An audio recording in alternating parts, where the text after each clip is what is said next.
Hello everyone. Welcome to A Million Things About Japan. I'm Machiko. When I was in the United States and told my friends that I'm moving back to Japan, lots of them asked me this question. When are you excited to go back to Japan for? Except for my family, of course, my first answer was food. Don't get me wrong, I enjoyed American food. I miss baked goods from bakeries. Remember? I used to work as a baker and made pastries and breads from scratch every day. I also miss pizza and hamburgers, and yes, we have pizza and hamburgers in Japan as well, but they are a bit different. It's similar to sushi and ramen. Those exist in the United States, but they are a bit different from the ones in Japan.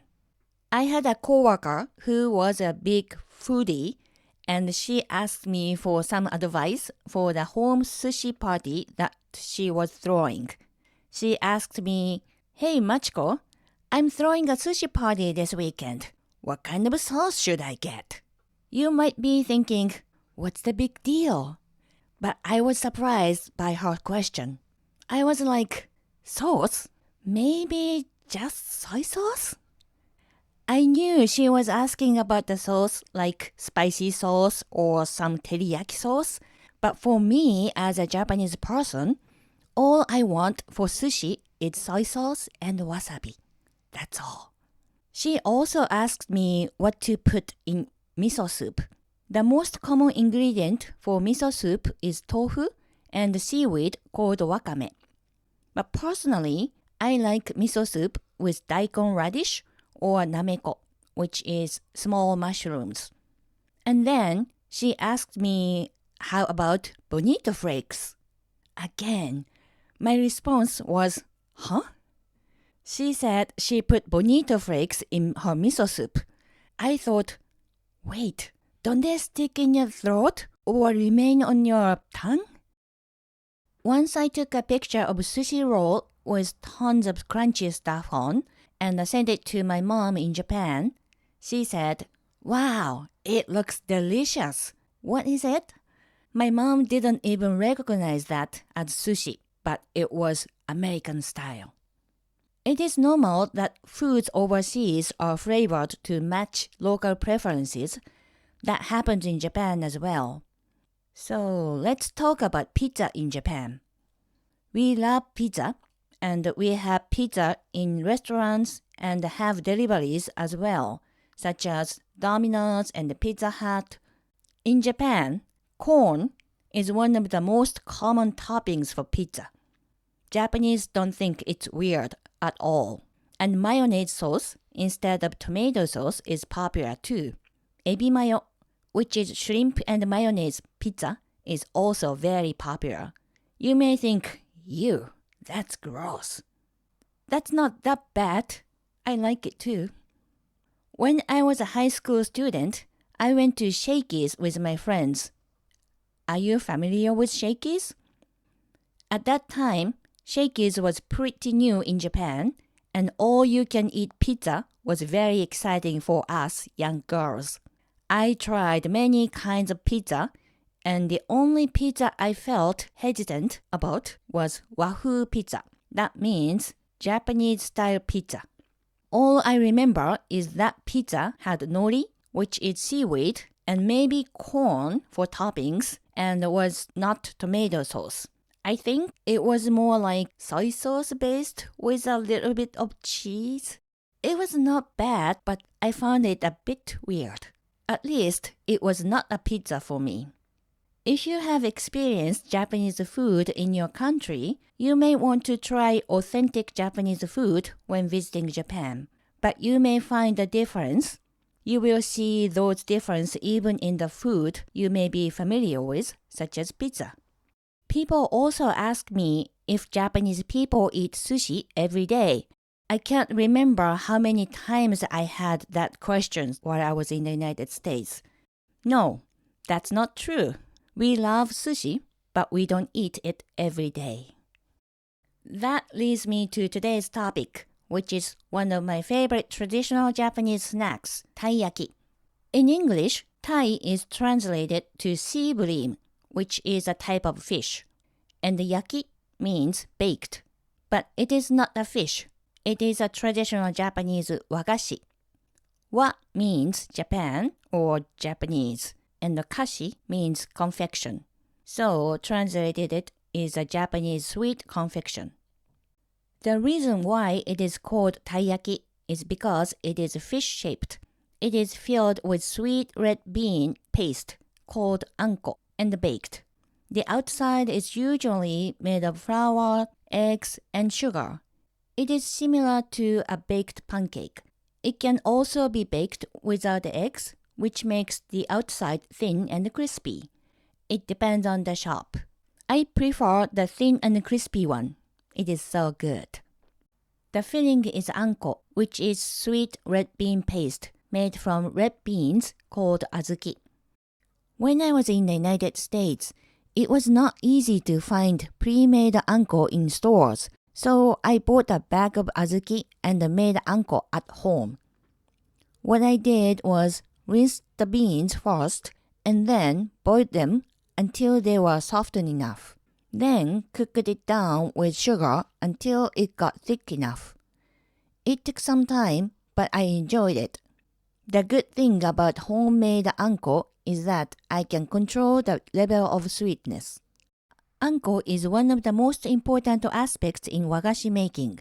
The amount of time and care put into prepare anko greatly affects the taste and the quality. I read that one of the most famous taiyaki shops that still exist spends over 8 hours each day to make their anko. Anko is the main ingredient of taiyaki, and each shop has their own recipe and preparation method. Anko is the key. Good anko makes good taiyaki. According to my research, in Japan, people started eating azuki in the Yayoi era, which is about 2,000 years ago. But the cooked azuki they ate at that time was just the beans and not sweet like today. It was savory. In the Asuka era, which is around the 6th century, the origin of azuki paste was born by smashing beans, but it was not sweet yet. The sweet version of bean paste, which we now know as anko, was finally born in the Edo era. I think the person who cooked azuki with sugar was a genius and did a great job. Thank you. If you have not tried anko, you may have some hesitancy about sweet beans, but actually, anko doesn't have a beany taste. Personally, I'm not a big fan of beans. The only beans I like to eat are beans in chili. Those are good. But I am a huge fan of anko, obviously. So I highly recommend you try anko in Japan. Now, let me explain about the history of taiyaki. Taiyaki originated from imagawa-yaki, which is a Japanese-style grilled pancake filled with anko. Imagawa-yaki is round in shape and was born in the late 18th century. Since the shop which invented imagawa-yaki was located at the foot of Imagawa Bridge in Tokyo, they named the item imagawa-yaki. Imagawa-yaki is still popular among people today. Imagawa-yaki has different names depending on the region. It is also called oban-yaki all across Japan. In the Kansai region, the western side of Japan, it is also called kaiten-yaki or taiko-yaki. Actually, the name oban-yaki is more familiar to me. In my high school days, we sometimes dropped by the oban-yaki shop near the train station after school. I always have natsukashi feeling, which is nostalgic about oban-yaki. In 1909, Kobe Seijiro, originally from Osaka, opened his restaurant, Naniwaya Sohonten, in Tokyo with his brother. Inspired by imagawa-yaki, he tried to sell some new kinds of sweet items in many different shapes, such as a turtle, an airplane, and etc. But it didn't sell well. When he made them in the shape of sea bream, however, they sold like hotcakes. Can you guess why? Sea bream is called tai in Japanese, and we have a Japanese word, medetai, which means congratulations, and that's what we say when something good happens. In more common way and a casual way, we say omedetou. Plus, sea bream is edible from its head to tail fin, so it implies completed from start to finish, which is a big achievement. Sea bream was an expensive fish at the time, so lots of people could not afford it. Eating inexpensive sea bream-shaped sweets gave them a happy feeling. Overall, taiyaki was a dream fish for lots of people back then. There are two types of taiyaki. One is called tennen, and the other one is called yoshoku. If taiyaki is made with an individual mold, it is called tennen or ipponzuri. Tennen means wild, and ipponzuri means fishing with a rod. Preparing taiyaki from an individual mold takes more time and care. This is a more traditional way, and it is rare nowadays. Very few shops prepare it this way. On the other hand, if taiyaki is mass-produced using a griddle of multiple molds, it is called yoshoku. Yoshoku means cultivation. It is an easier way since many taiyaki can be made at once, and thus the price is cheaper than tennen taiyaki. I like any type of taiyaki, but I am always very excited when I have tennen taiyaki. Tennen taiyaki has anko from the head to tail, and it has a thin and crispy outside which I like.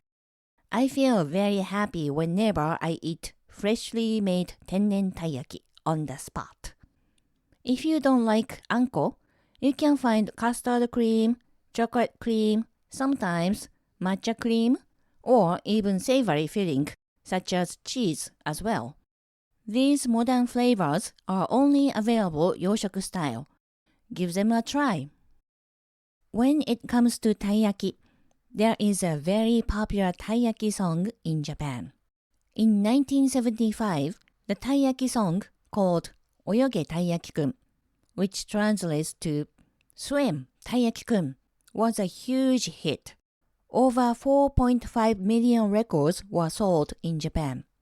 The song is about one taiyaki called Taiyaki-kun. Taiyaki-kun was tired of being baked at the taiyaki shop every day, so one day, Taiyaki-kun had an argument with the shop owner and ran away to the sea. Taiyaki-kun was very happy in the sea and enjoyed his sea life. But in the end, he was caught by a guy and eaten. Taiyaki-kun was just a taiyaki after all.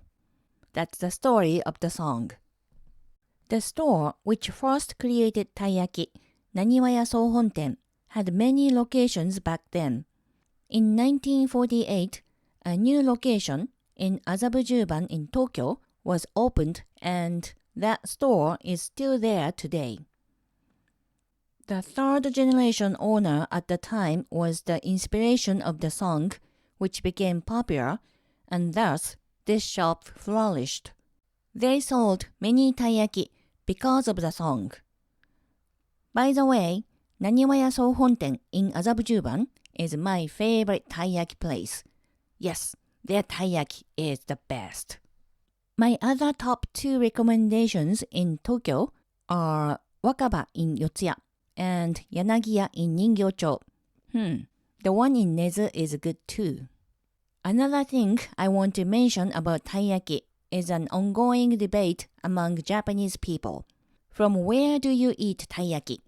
From its head or its tail? For me, there is no doubt in my mind from the head, always, always. I don't have any specific reasons. It's just そういうもの. That's just the way it is. I don't understand why someone eats from the tail. There are also people who split it in half and start eating from the middle. When I see this, I always wonder, why are you eating from the stomach? I think it's rare, but you can do whatever you want. I remembered the first time I had taiyaki with my husband. Of course, I asked him this question. He answered, from the head. I thought, same as me. Then he explained, I want to eat from its head. That way, taiyaki doesn't have to see himself being eaten. Very thoughtful. Or just weird. How about you? 頭から?それとも尻尾から? Do you eat from the head or the tail? That's about it for today. Thank you for listening. If you enjoyed this episode, please like and subscribe. I also have an Instagram account for A Million Things About Japan. You can find the link on the description. Alright then, please stay tuned for more episodes. Bye bye.